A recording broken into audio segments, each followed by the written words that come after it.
আসসালামু আলাইকুম। আমার সমস্ত মা অভিভাবিকাদের জন্য একটা ছোট্ট গল্প, কিন্তু শিক্ষাটা অনেক বড়।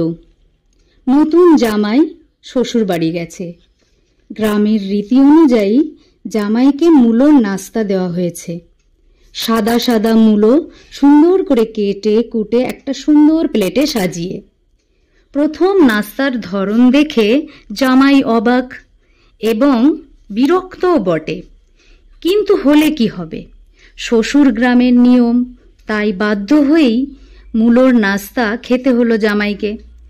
এরপর সারাদিন নতুন জামাইকে বিরিয়ানি, পোলাও, কোপ্তা, কালিয়া ইত্যাদি ভালো মন্দ অনেক খাবার খাওয়ানো হলো।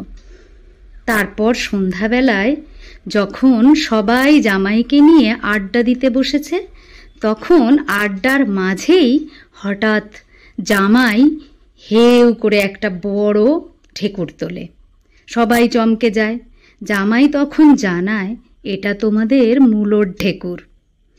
দেখুন, এই গল্পটা থেকে আমরা একটা দারুণ জিনিস শিখতে পারি। নতুন জামাইয়ের প্রথম নাস্তা ছিল মূলো। তারপর সে অনেক ভালো মন্দ খাবার খায়, কিন্তু দেখা যায় সব খাবার বাদে জামাইয়ের প্রথম খাওয়া নাস্তা মূলোর ঢেকুরটাই ওঠে।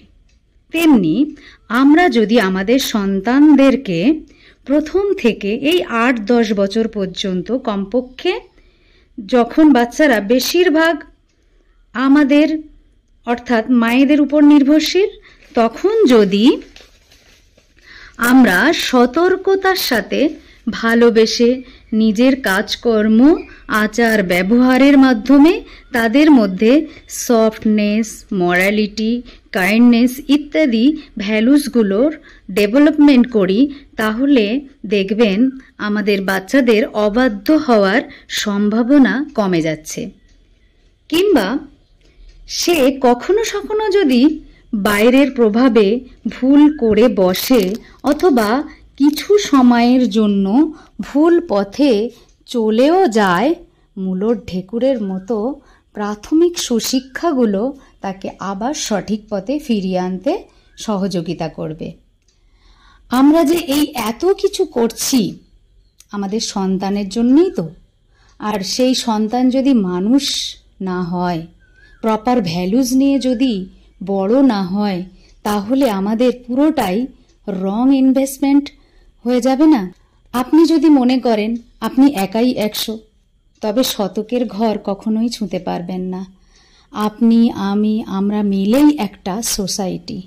আসুন না, আমরা উভয়ে মিলে সোসাইটিতে একটা পজিটিভ চেঞ্জ আনার চেষ্টা করি। আমরা ঝাঁক বেঁধে আকাশ ছুঁই, একলা পথে হারিয়ে না গিয়ে। গান্ধীজি একটা কথা বলেছিলেন, চরিত্রবিহীন শিক্ষাই আমাদের সবচেয়ে বেশি ক্ষতি করেছে। চরিত্র গঠনের জন্য ধর্মীয় শিক্ষার কোনো বিকল্প নেই। পৃথিবীর সব ধর্মই সব ধরনের খারাপ কাজ থেকে বিরত থাকতে বলে। আমরা আমাদের সন্তানদের ডাক্তার, মাস্টার, ইঞ্জিনিয়ার যাই বানাতে চাই, তার মধ্যে যদি ধর্মীয় জ্ঞান না দিই, তাহলে সে একদিন ভয়ঙ্কর আকার ধারণ করতে পারে। ইংল্যান্ডের শিক্ষা কমিশনের চেয়ারম্যান স্টিমলি হিল একদিন চিৎকার করে বলেন, তুমি যদি তোমার সন্তানকে ধর্ম বাদ দিয়ে শুধু পড়া, লেখা ও গণিত শেখাতে থাকো, তাহলে ও একদিন আপনা আপনি বর্বরতাটাও শিখে যাবে।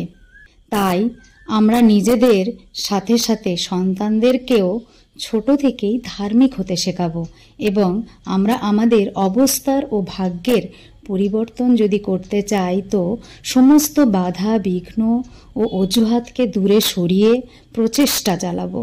ইনশাআল্লাহ একদিন আমাদের এই অবস্থার ও ভাগ্যের পরিবর্তন হবে।